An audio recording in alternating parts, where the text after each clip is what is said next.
We went through a lot of details. He wants to get it ended.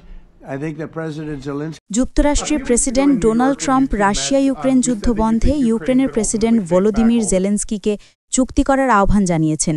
তিনি বলেছেন, উভয় পক্ষের এখন বিজয় দাবি করে এই রক্তপাত বন্ধ করা উচিত। শুক্রবার হোয়াইট হাউসে এক বৈঠকে জেলেনস্কির সঙ্গে আলোচনার সময় ট্রাম্প এই প্রস্তাব দেন।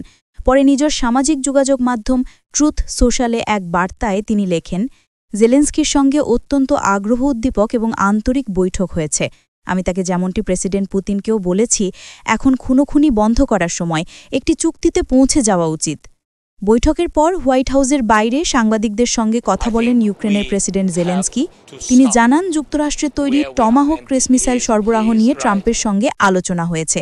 জেলেনস্কি বলেন, আমরা দূরপাল্লার মিসাইল বিষয়েও কথা বলেছি, তবে এ বিষয়ে জনসম্মুখে কিছু না বলার সিদ্ধান্ত নিয়েছি, কারণ যুক্তরাষ্ট্র চায় না মস্কোর সঙ্গে নতুন করে উত্তেজনা তৈরি হোক।